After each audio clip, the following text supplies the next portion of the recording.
আমরা চলে আসলাম Kargil war Memorial. এটাই মেন, এটা দেখতেই এসছি এত দূরে।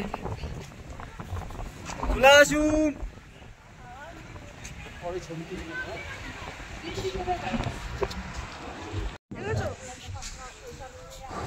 1999 সালে কার্গিলের সাথে পাকিস্তানের যে যুদ্ধ হয়েছিল, সেই যুদ্ধে শহীদ হওয়া ভারতীয় সৈন্যদের মানে স্মরণে এটা কিন্তু তৈরি করা হয়েছে।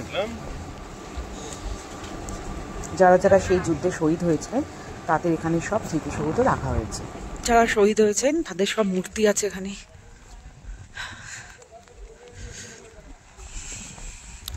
অদ্ভুত অদ্ভুত একটা ফিলিংস এখানে। দেখো সবার নাম লেখা আছে।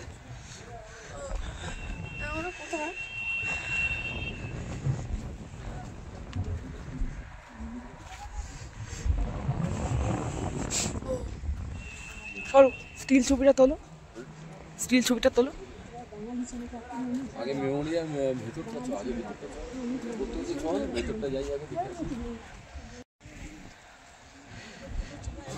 আমরা যখন দ্রাস থেকে কার্গিল এই পথে আসছিলাম তখন আমাদেরকে ড্রাইভার দেখাচ্ছিলেন মানে কত কত জায়গায় এরকম পাঁচিল রয়েছে, সেই পাঁচিলগুলোয় বড় বড় উপাস থেকে গোলা এসেছে, গুলি এসেছে, যেগুলো এখনো ভেঙে গেছে, সেগুলো এখনো রাখা রয়েছে ওইভাবেই।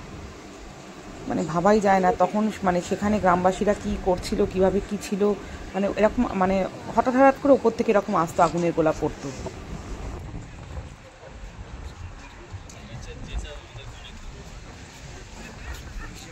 এখানে না একটা অদ্ভুত ফিলিংস হচ্ছে আসলে, এত মানে অদ্ভুত থমথমে জায়গাটা।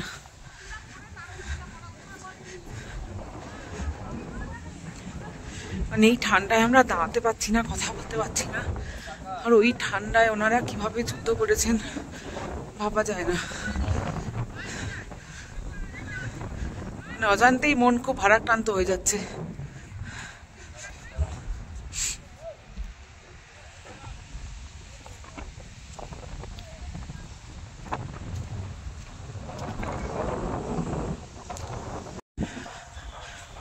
যেনারা শহীদ হয়েছেন তাদের মেমোরিতে এগুলো করা হয়েছে। কত জওয়ান মারা গেছে, হ্যাঁ ভাবা যায় না। এখানে 527 জন জওয়ান মারা গেছিল বলে উল্লেখ করা হয়েছে।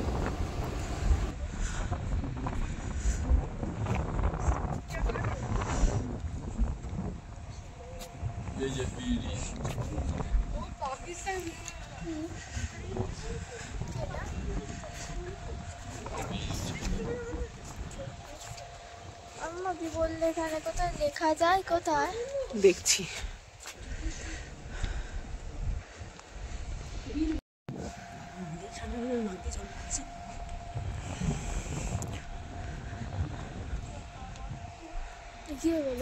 লাইট জ্বললো।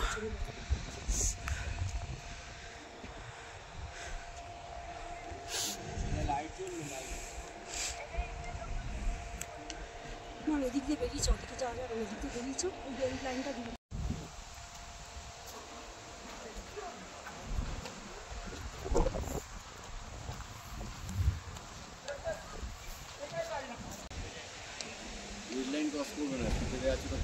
এগুলো কি হচ্ছে মাসি?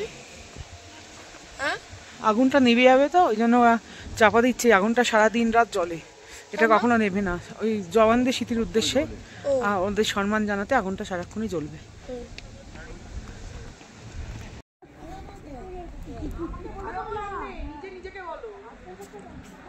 এটার ভেতরে ফটো তোলা বারণ আছে, ওখান থেকে ঘুরে আসলাম। যারা যুদ্ধ করেছিলেন তাদের সবার ছবি, তারা বাড়িতে চিঠি লিখেছিলেন, তারা তারা যা যা যা যা বন্দুক বা কিছুগুলো গুলি এগুলো ইউজ হয়েছিল, তাদের জামা কাপড়, তারা কিভাবে কি করেছিল সেগুলোর মডেল সব কিন্তু সুন্দরভাবে ওখানে দেওয়া আছে। একটু সময় নিয়ে ধীরে ধীরে এগুলো পড়বেন, দেখবেন, খুব জানাটা মানে জানতে পারবেন সব কিছু।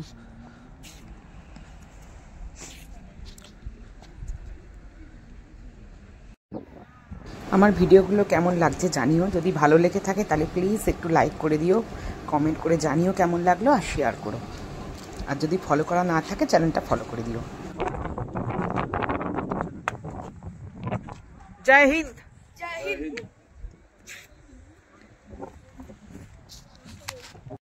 কার্গিল আমরা এসে পৌঁছালাম, এখন 7:30 বাজে। চলে এলাম আমাদের হোটেলে। ভীষণ সুন্দর, দেখার মতো একটা প্রপার্টি, বিশাল বড় হোটেল, রিসর্ট আর কি। কিন্তু এতই টায়ার্ড, এই যে এখান দিয়ে নদী বইছে। দিনের বেলা আমি দেখাবো হোটেলটা ভালো করে, এখন শুধু এইটুখানি দেখালাম। আমরা প্রচণ্ড টায়ার্ড, সেই সকালে বেরিয়েছি, এখন প্রায় 7:45 বাজে এই এসে পৌঁছালাম। না, রাস্তায় যেরকম ঠান্ডা ছিল এখানে কিন্তু সেই ঠান্ডাটা লাগছে না। এখানে ঠিকঠাক একদম প্রেজেন্ট ওয়েদার। রাস্তায় বরঞ্চ ওইখানে দ্রাসে প্রচণ্ড ঠান্ডা ছিল, মানে ওয়ার মেমোরিয়াল দেখতে গিয়ে আমরা সব কেঁপে গেছি। ঠিক আছে, চলো রুম ট্যুরটা দিয়ে দিই তোমাদেরকে, কেমন রুম। এই যে আমাদের লাগেজ এখনো নামানো হয়নি, দেখো সবে হোটেলে ঢুকেছি, মানে এখনো চেক ইনও করিনি। আমি জাস্ট বাড়িটা দেখিয়ে দিলাম। কি সুন্দর বসার সব দোলনাগুলো, কখন বসবো। আর এগুলো এই তো ড্রাইভার বলছে সকাল 7টায় আবার বেরোতে হবে, তাহলে কিভাবে আর এনজয় হবে।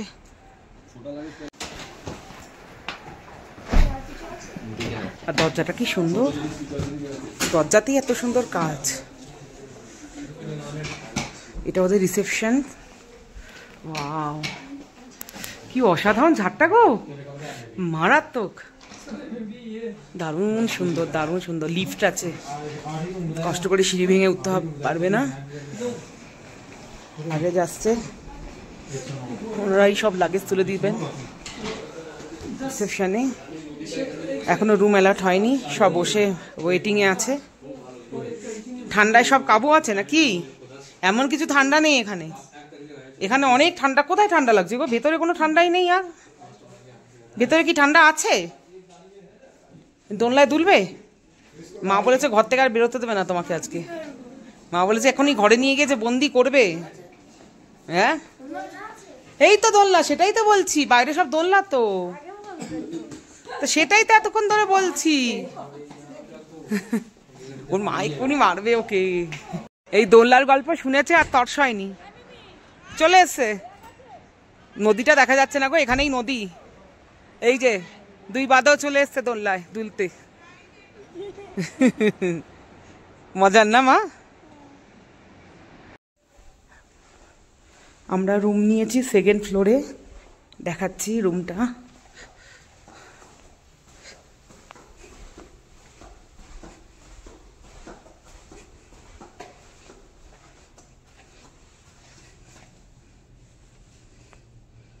ভালো, অনেকটা বড় রুম, লাগেজ ঢোকানো হয়ে গেছে। এখানে কিন্তু সেন্ট্রালাইজড হিটার আছে, ঠিক আছে? রুমে কোনো ঠান্ডা লাগবে না, পুরো রুম গরম হবে।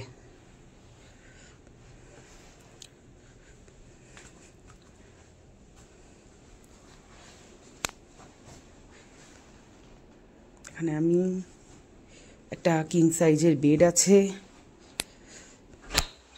ইলেকট্রিক কেটেল আছে, টি কফি সব আছে, এলইডি টিভি আছে, দুটো বসার চেয়ার আছে, সেন্ট্রাল টেবিল আছে। আর সব থেকে ইন্টারেস্টিং জিনিস যেটা হলো সেটা হচ্ছে রুম খুললেই পুরো বাইরে সরু নদী, মানে সরু রিভার, যেটা এখন তো দেখা যাচ্ছে না, সকালবেলায় দেখা যাবে। বাইরে কি হাওয়া বাবা রে। পরপর পরপর ব্যালকনি আছে, এটা নিচটা।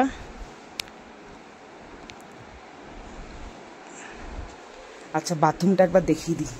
বাথরুমটাও বাইরে বসার চেয়ার টেবিলও আছে, বাথরুমটা একবার দেখিয়ে দিচ্ছি।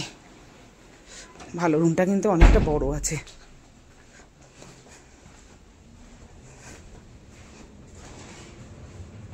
এটা টয়লেটারিজ দিয়েছে, এখানেও আছে, হেয়ার ড্রায়ার আছে, বেসিন, টাওয়েল। বা এটা পুরো কাঁচের, এখানটা এটাও পুরো কাঁচের আছে।